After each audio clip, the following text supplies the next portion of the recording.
Assalamu alaikum class. This is lecture number 7.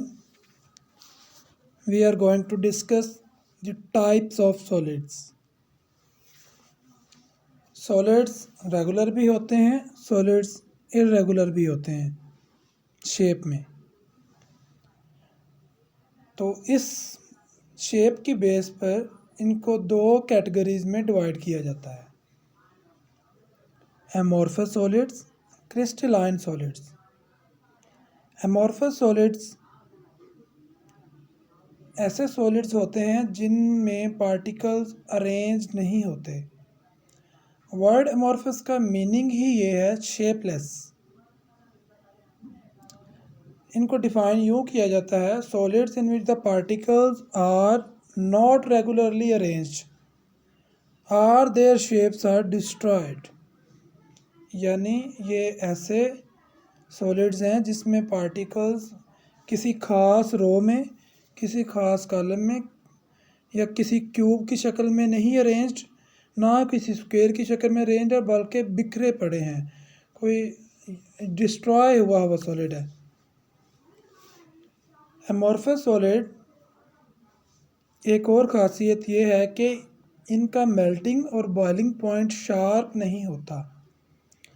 Sharp का मतलब ये है कि फिक्स नहीं होता। एक प्लास्टिक है, वो अगर 40 डिग्री पर पिघल जाता है तो एक वही प्लास्टिक कभी 60 डिग्री पर पिघल जाता है, यानी मेल्टिंग पॉइंट चेंज होता है, एक फिक्स नहीं रहता। इस और बॉइलिंग पॉइंट भी इसी तरह इनका फिक्स नहीं रहता, कभी ये जल्दी पिघल जाते हैं, पहले ये पिघलते नहीं हैं, अगर पिघलने लगे तो इकट्ठे सारे पिघल जाते हैं। यानी इनका मेल्टिंग और बॉइलिंग पॉइंट फिक्स नहीं है, शार्प नहीं है। उसके बाद इनकी एग्जांपल्स को देखें तो ग्लास, प्लास्टिक, रबर इसकी सबसे अहम एग्जांपल्स हैं। Now we are going to discuss crystalline solids.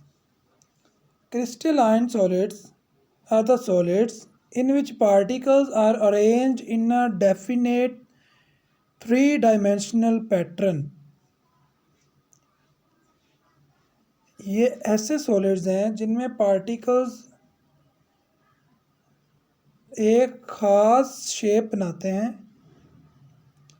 जब ये अरेंज होते हैं तो ये कोई इर्रेगुलर शेप नहीं बनाते, बल्कि 3 डायमेंशनल चीज़ बनाते हैं, क्यूब बना देते हैं, स्क्वायर बना देते हैं, रोम्बस बना देते हैं, या कोई और स्ट्रक्चर बना देते हैं जो कि वेल डिफाइंड है, जिसको हम सारे जानते होते हैं।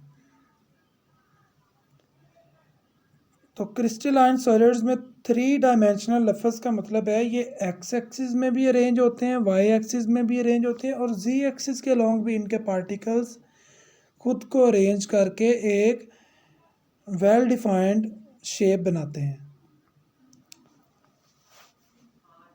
दूसरी इनकी करैक्टरिस्टिक्स ये है कि इनका मेल्टिंग और बॉइलिंग पॉइंट शार्प होता है, यानी इनका मेल्टिंग और बॉइलिंग पॉइंट फिक्स्ड होता है।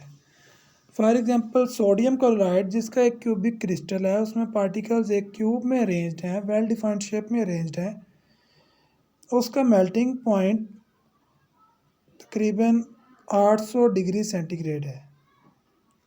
यानी वो 700 पे मेल्ट नहीं करेगा, ना 750 पे, ना उससे नीचे, बल्कि 800 पे ही जाकर मेल्ट करेगा, यानी फिक्स है उसका मेल्टिंग पॉइंट। ये था एमोर्फस और क्रिस्टलाइन में फ़र्क। एक तो एमोर्फस में पार्टिकल्स अरेंज नहीं थे, क्रिस्टलाइन में पार्टिकल्स अरेंज्ड है। एमोर्फस का मेल्टिंग और बॉइलिंग पॉइंट फिक्स नहीं है, इसमें मेल्टिंग और बॉइलिंग पॉइंट फिक्स है।